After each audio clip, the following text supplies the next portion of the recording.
آج ہے جشن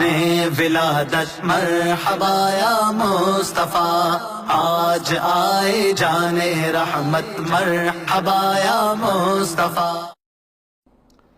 نحمده ونصلي على رسوله النبي الكريم، اما بعد فاعوذ بالله من الشیطان الرجیم، بسم اللہ الرحمن الرحیم۔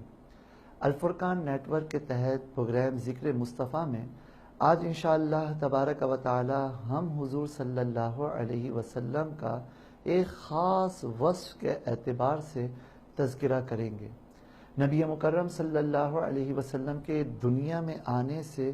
کئی سال پہلے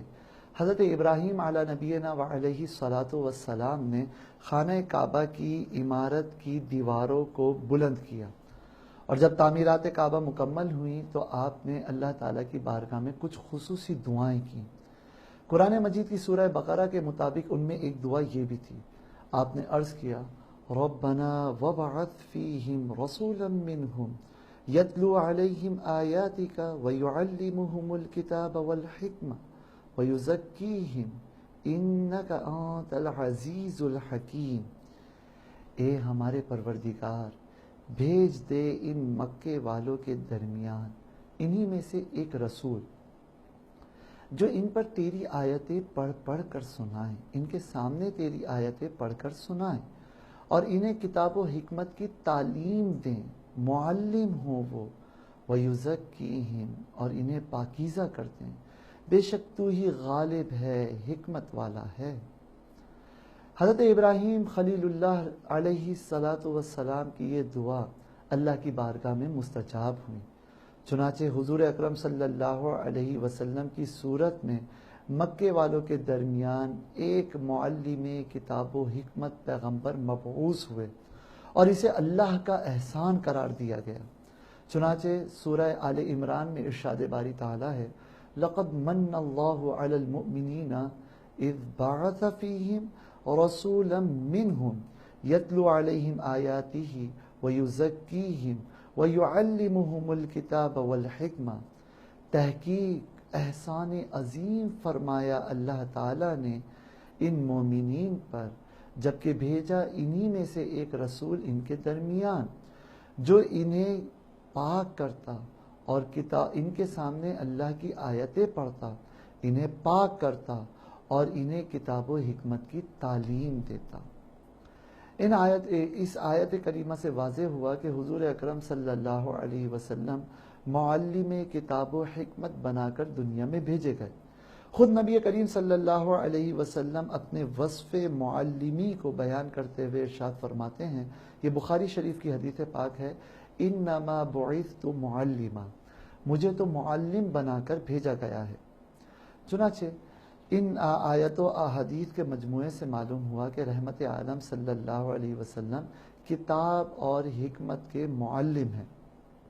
اور یہاں پہ کتاب سے مراد قرآن مجید ہے، اور قرآن کریم کا کمال یہ ہے کہ اس میں تمام باتوں کا بیان ذکر کیا گیا ہے،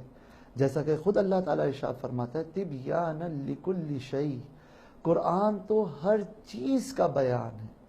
اب ظاہر ہے کہ حضور اکرم صلی اللہ علیہ وسلم جب معلم قرآن ہیں تو اللہ کی عطا سے خود قرآن کے مضامین کو پورے طور پر کامل انداز میں جاننے والے ہوں گے، خود قرآن کا علم رکھنے والے ہوں گے۔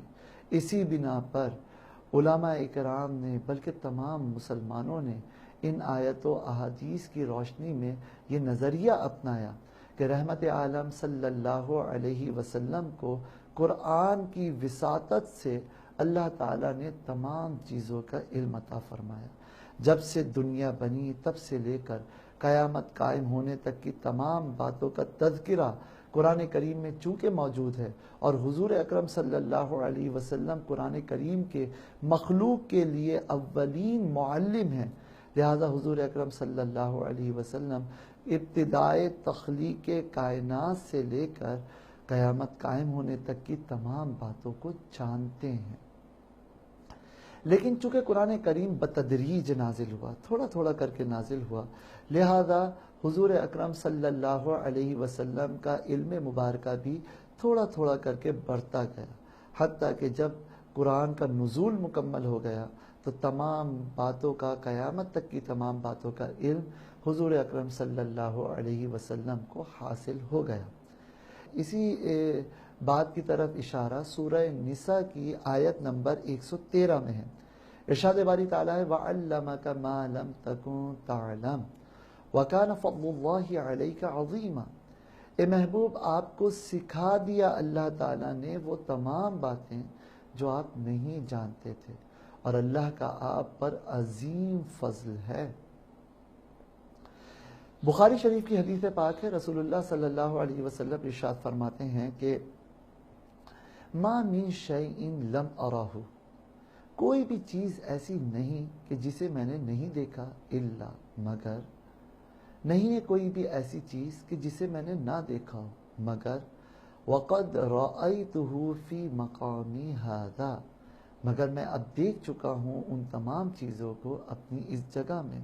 حتی الجنت والنار، یہاں تک کہ جنت اور دوزخ کو بھی میں دیکھ چکا ہوں۔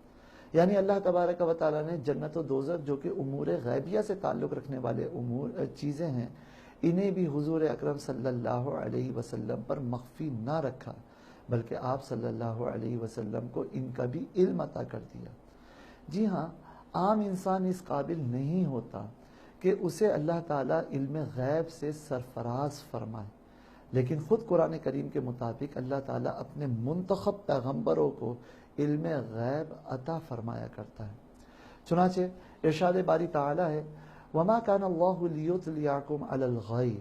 اے عام لوگوں، اللہ کی شان یہ نہیں کہ تمہیں غیب پر مطلع کرے، وَلَكِنَّ اللَّهَ يَجْتَبِي مِن رُّسُلِهِ مَن يَشَاءُ، لیکن اللہ تبارک و تعالی اپنے رسولوں میں سے جسے چاہتا ہے اس کے لیے منتخب فرما لیتا ہے۔ اسی طرح سورہ جن کی دوسری آیت میں ہے عالم الغیب، غیب کا جاننے والا، فلا یظہر علی غیبہ احدا، وہ مطلع نہیں کرتا ہے اپنے غیب پر کسی ایک کو بھی، الا من ارتضی من رسول، سوائے اپنے پسندیدہ رسولوں کے۔ لہذا حضور اکرم صلی اللہ علیہ وآلہ وسلم کو اللہ تبارک و تعالی کی عطا سے پوشیدہ امور ہوں یا ظاہری معاملات ہوں، قیامت تک کی ان تمام چیزوں کا علم حاصل ہوا تھا۔ اور رحمت کونین صلی اللہ علیہ وسلم چونکہ معلم کائنات تھے، معلم کتاب تھے، لہٰذا آپ صلی اللہ علیہ وسلم اپنے علم کو دوسروں تک پہنچانے میں بخل سے کام نہیں لیا کرتے تھے۔ اسی لیے قرآن کریم کی سورہ تکویر میں اللہ تعالیٰ نے ارشاد فرمایا وَمَا هُوَ عَلَى الْغَيْبِ بِضَنِينٍ، اور یہ محبوب پیغمبر صلی اللہ علیہ وسلم غیب بتانے میں کنجوسی نہیں کرتے۔ حضرت ابو زید رضی اللہ تعالیٰ عنہ سے مروی ہے، یہ بخاری شریف کی حدیث مبارکہ ہے، وہ کہتے ہیں کہ سرکار صلی اللہ علیہ وسلم نے ہمیں فجر کی نماز پڑھائی، پھر صعید المنبر، آپ منبر پر جلوہ افروز ہوئے، فخطبنا، اور آپ نے بیان کرنا شروع کیا، حتی حضرت الظہر، یہاں تک کہ نماز ظہر آ گئی، فنزل، آپ نیچے اترے، فصلی بنا، آپ نے ہمیں نماز پڑھائی،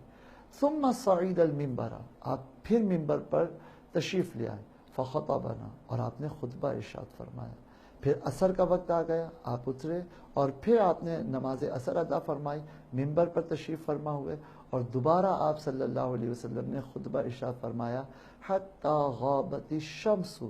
یہاں تک کہ سورج غروب ہو گیا، فاخبرنا، چنانچہ اس موقع پر راوی حضرت ابو زید صحابی رسول کہتے ہیں کہ حضور نے ہمیں خبر دے دی بیما کانا، ان تمام باتوں کی جو پہلے ہو چکی تھیں، وبما ہوا کائنٌ، اور ان تمام باتوں کی بھی خبر آپ نے ارشاد فرما دی کہ جو ہونے والی تھی، فَأَعْلَمُنَا أَحْفَظُنَا، چنانچہ جس نے ہم میں سے ان باتوں کو زیادہ اپنے پاس محفوظ رکھا وہ ہم میں سے اتنا ہی زیادہ بڑا عالم ہوا۔ مسلمان حضور اکرم صلی اللہ علیہ وسلم کے علم پر، آپ کے شعور و آگاہی پر بہت زیادہ اعتماد کرتے ہیں، اسی لیے حضور اکرم صلی اللہ علیہ وسلم کی تعلیمات پر ایک بہت ہی مضبوط یقین پیدا ہوتا ہے۔ اور حقیقت یہ ہے کہ ہم میں سے کون ہے جو خدا کو جانتا تھا، حالانکہ خدا ایک ہستی غیب ہے، لیکن حضور اکرم صلی اللہ علیہ وسلم نے اللہ کو جانا، پہچانا، آپ صلی اللہ علیہ وسلم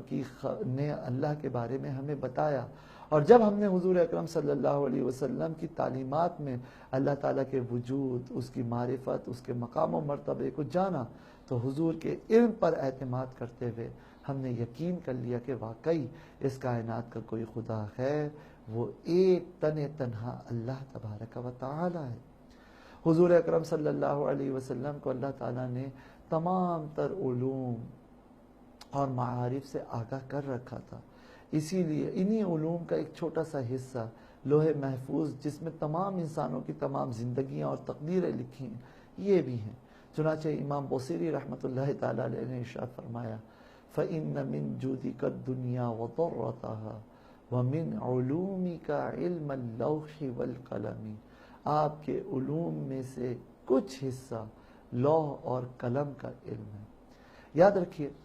حضور اکرم صلی اللہ علیہ وسلم کے علم کو بعض لوگ لامحدود کہتے ہیں۔ لامحدود کا مطلب یہ ہوتا ہے کہ ایسی چیز کہ جس کی کوئی حد ہی نہ ہو، ایسا لامحدود علم کہ جس کی سرے سے کوئی حد نہ ہو، یہ فقط اللہ تعالیٰ کا خاصہ ہے۔ ہاں، حضور اکرم صلی اللہ علیہ وسلم کی علم کی حدیں ہمیں نہیں معلوم، اس اعتبار سے بھی بسا اوقات کسی چیز کو لامحدود کہہ دیا جاتا ہے۔ چنانچہ اس اعتبار سے اگر کوئی حضور کے علم کو لامحدود کہتا ہے تو اس میں کوئی مذائقے کی بات نہیں۔ یہ دنیاوی مثال سے ذرا سمجھیے کہ ہمارے ہاں سوسائٹی کے اندر ان لمیٹڈ کالز کی، ان لمیٹڈ میسیجز کی آفر موبائل اور سیل کمپنیز کی طرف سے دی جاتی ہے۔ در حقیقت ان کالز کی اور ان میسیجز کی ایک لمٹ ہوتی ہے، لیکن چونکہ وہ لمٹ عام طور پر لوگوں کو بتائی نہیں جاتی اور لوگ اس سے بے خبر ہوتے ہیں، لہذا کہہ دیا جاتا ہے کہ جی یہ ان لمیٹڈ آفر ہے۔ اسی طرح بلا تمثیل حضور اکرم صلی اللہ علیہ وسلم کے علوم بہت سارے ہیں، وہ دینی علوم بھی ہیں، وہ حقیقت پر مبنی علوم بھی ہیں، اور وہ حقائق کائنات کے علوم بھی ہیں، لیکن ان تمام تر علوم کے باوجود حضور کے علم کی ایک حد ہے، جبکہ اللہ تعالیٰ کا علم تو لامحدود ہے۔ آئیے میں اور آپ اپنے اس یقین کو پختہ کرتے ہوئے آج کی گفتگو کو اختتام پذیر کریں کہ اللہ تعالیٰ نے اپنے کرم سے جہاں حضور اکرم صلی اللہ علیہ وسلم کو بے شمار، بے حد و بے شمار فضائل و کمال عطا فرمائے ہیں، وہیں حضور اکرم صلی اللہ علیہ وسلم کو اللہ تعالیٰ نے بے حد و بے شمار علمی کمال بھی نصیب فرمایا ہے۔ وآخر دعوانا ان الحمد للہ رب العالمین۔